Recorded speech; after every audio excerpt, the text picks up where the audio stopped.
Hello all, welcome to my channel.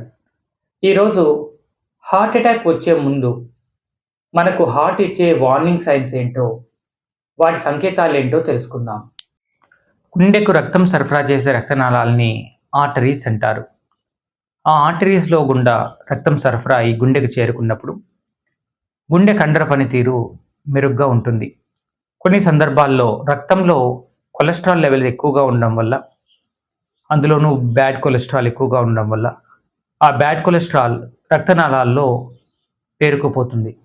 ఆ రక్త సరఫరా మార్గాన్ని అది మూసేస్తుంది. అలా మూసివేసినప్పుడు రక్తం గుండెకు అందదు. గుండె కండరానికి రక్త సరఫరా అందదు.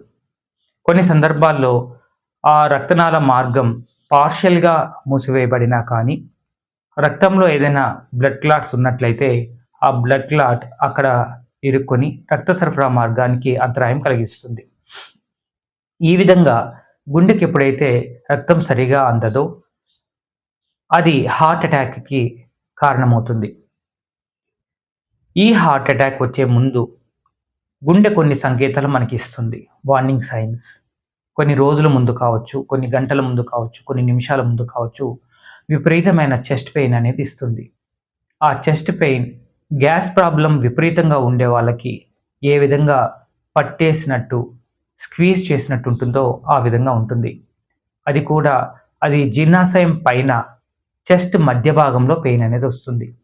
ఈ చెస్ట్ మధ్య భాగం నుండి పెయిన్ లెఫ్ట్ వైపు పాకి భుజం వరకు వెళ్తూ ఉన్నట్టు అనిపిస్తూ ఉంటుంది. కొన్ని సందర్భాల్లో ఆ పెయిన్ ఎగబ్రాకి ఈ నెక్ గుండా ఈ జా లైన్ వరకు కూడా ఆ పెయిన్ అనేది విస్తరిస్తుంది.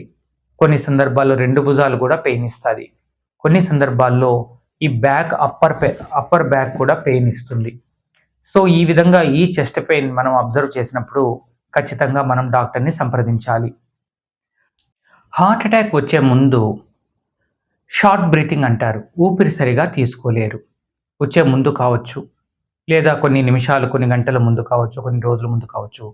వాళ్ళు ఊపిరి సరిగా తీసుకోలేకుండా పనిలో ఉన్నప్పుడు కావచ్చు, లేదా రెస్ట్ తీసుకున్న టైంలో ఊపిరిని సరిగా తీసుకోలేరు.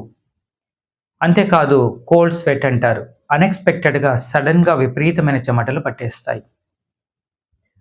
డిజ్జీనెస్, ఫ్యాటిగ్ ఉన్నట్టుండి విపరీతంగా అలసిపోయి, కన్‌ఫ్యూజన్‌తో కూడినటువంటి ఒక ఫ్రస్ట్రేషన్‌తో కూడినటువంటి అలసట.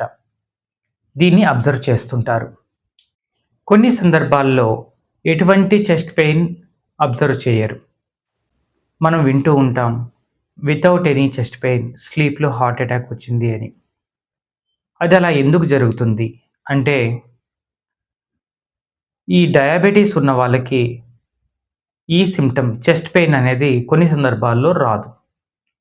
అది ఇంకా డేంజరస్. దీన్ని సైలెంట్ హార్ట్ అటాక్ అంటారు. అంతేకాదు ఓల్డర్ అడల్ట్స్‌లో బాగా వయసు మీరిన వా మీరిన వ్యక్తుల్లో ఈ సైలెంట్ హార్ట్ అటాక్ వచ్చే ఛాన్సెస్ కూడా ఉంటాయి. కొన్ని సందర్భాల్లో వామిట్స్ కూడా అయ్యే ఛాన్సెస్ ఉంటాయి. వామిట్ సెన్సేషన్ కూడా ఉన్నట్టుంటుంది. సో, వీటన్నిటి సింప్టమ్స్‌లో కల్లా ప్రధానమైన సింప్టమ్ ఏంటంటే చెస్ట్ పెయిన్ అండి. హార్ట్ అటాక్ వచ్చే ముందు కొన్ని నిమిషాల ముందు కావచ్చు, కొన్ని గంటల ముందు కావచ్చు, కొన్ని రోజుల ముందు కావచ్చు, ఇది వార్నింగ్ సైన్ ఇస్తుంది హార్ట్. ఈ చెస్ట్ పెయిన్ అనేది కంటిన్యూయస్‌గా ఉంటుంది. మళ్ళీ మళ్ళీ ఆగి వస్తూ ఉంటుంది. కొన్ని కొన్ని సార్లు ఊపిరి తీసుకోవడం కష్టమైపోతుంది. ప్లస్ వాక్ చేయడం కష్టమైపోతుంది. నడవడం కూడా కష్టమైపోతుంది. ఏదైనా పని చేయడం కూడా కష్టమైపోతుంది. సో, ఇవన్నీ కూడా వార్నింగ్ సైన్స్. ఈ సైన్స్ మనం అబ్జర్వ్ చేసినట్లయితే ఇమ్మీడియేట్‌గా డాక్టర్‌ని సంప్రదించాలి. సో, ఇదండి.